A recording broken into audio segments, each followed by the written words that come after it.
7 साल से ज़्यादा अगर आपको नौकरी करते हुए हो गया है एज़ ए टेम्पररी एम्प्लॉय, तो आपको उसके बाद में रेगुलाइजेशन से कोई भी नहीं रोक सकता, ऐसा कहना है हाई कोर्ट का। अगर आप एक ही जगह पर 7 साल से नौकरी कर रहे हैं, यानी आप कहीं नहीं गए, आपका ट्रांसफ़र नहीं हुआ, आप एज़ ए बतौर जो डेज़िग्नेशन आपको दी गई थी, आप उसी डेज़िग्नेशन पर काम कर रहे हैं, आपने इधर-उधर कहीं जॉब नहीं की, एक ही जगह पर आपने 7 साल से ज़्यादा जो है जॉब कर ली है, तो आपको रेगुलाइजेशन से कोई भी डिनाई नहीं कर सकता। यानी कहीं भी अगर आप लगते हैं आप टेम्पररी एम्प्लॉय हैं, यानी आप कच्चे मुलाजिम हैं, आपके पास पक्का प्रूफ नहीं है कि आप गवर्नमेंट के मुलाजिम हैं, तो आप अगर 7 साल की नौकरी कर लेते हैं या आप उससे ज़्यादा नौकरी कर लेते हैं, तो आपको रेगुलाइजेशन से डिनाई नहीं किया जा सकता, ऐसा कहना है हाई कोर्ट का। हाई कोर्ट में एक ऐसा ही केस पहुंचता है जिस केस में एक व्यक्ति जो है वो नौकरी के लिए आता है, लेकिन वो तब एक टेम्पररी मुलाजिम होता है, यानी वहाँ पर एक जगह खाली होती है, उसे लगा दिया जाता है और वो काम करते रहता है। लेकिन काम करते-करते उसे बहुत ज़्यादा साल हो जाते हैं, बहुत ज़्यादा वक़्त लग जाता है। उसके बाद में जहाँ पर वो काम कर रहा था, वहाँ पर उसे परमानेंट कर दिया जाता है। लेकिन आप देखिए जब उसे परमानेंट कर दिया जाता है, तब उसे पता चलता है कि आज से बहुत साल पहले ही वो परमानेंट हो सकता था। उसका बहुत ज़्यादा टाइम जो है वो वेस्ट हो गया और इसकी भरपाई कौन करेगा? यानी आपको बता दें अगर आप किसी जगह पर नौकरी कर रहे हैं और ये इस जजमेंट के लिए है जहाँ पर वो नौकरी कर रहा था, अंडर इविलेंट एसआरओ जो है उसे परमानेंट किया जा सकता था। अब मैं आपको बता दूँ जहाँ पर वो काम कर रहा था एक यूनिवर्सिटी के अंदर, यूनिवर्सिटी ने एक प्रोविज़न था एसआरओ 64 ऑफ 1994 उसे एडॉप्ट किया था। लेकिन यूनिवर्सिटी ने उसे आकर जो है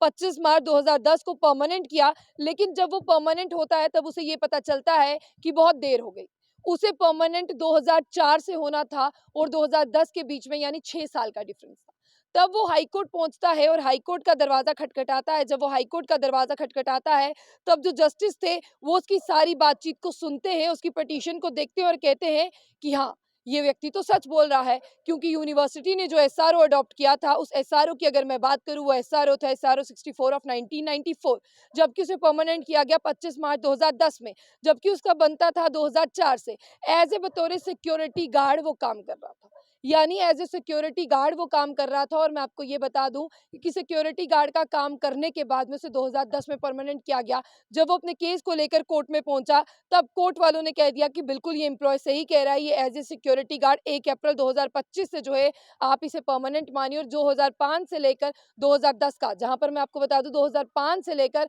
2010 से जो है इसकी जितनी भी रकम बनती है, वो आपको इसे देनी होगी। कोर्ट ने उसकी हिम्मत जिस तरह से आपको बता दें कि वो हिम्मत करके पहुँचा। आप सोचिए एक 4th ग्रेड एम्प्लॉयी जो है वो यूनिवर्सिटी के खिलाफ कोर्ट में पहुँचता है और कोर्ट उसकी हिम्मत की बहुत ज़्यादा सराहना भी करता है कि देखिए जहाँ पर लैक ऑफ नॉलेज जो है इस एम्प्लॉयी के पास हो सकती है, ये एम्प्लॉयी ऐसा भी सोच सकता है कि एज़ ए टेम्परेरी एम्प्लॉयी मुझे लगाया गया था, आज परमानेंट कर दिया, चलिए 2010 से ही कर दिया, अब मैं क्यों जो है यूनिवर्सिटी के खिलाफ जो है कोर्ट में जाऊँ। लेकिन फिर भी वो जाता है और अपना केस जीत कर वहाँ से आता है और कोर्ट उसकी हिम्मत की भी दाद देता है और कोर्ट यूनिवर्सिटी को कहता है कि 2005 से लेकर 2010 तक का जो उसका मेहनताना बनता है, वो आप उसे जो है वो वापस कर दें और कोर्ट का ये भी कहना था कि अगर इसे ये दिया जाता है, इस पर किसी और की नौकरी पर कोई गलत असर नहीं पड़ता है। कोर्ट में जब आप पहुँचते हैं, जब ये पहुँचता है, इन सब चीज़ों को भी देखा जाता है कि अगर इसकी इस बात को माना जाता है कि 2005 से लेकर 10 का पैसा इसे दिया जाए, क्या किसी और की जो है यहाँ पर नौकरी पर, किसी और की सर्विस पर इसका कोई असर पड़ता है?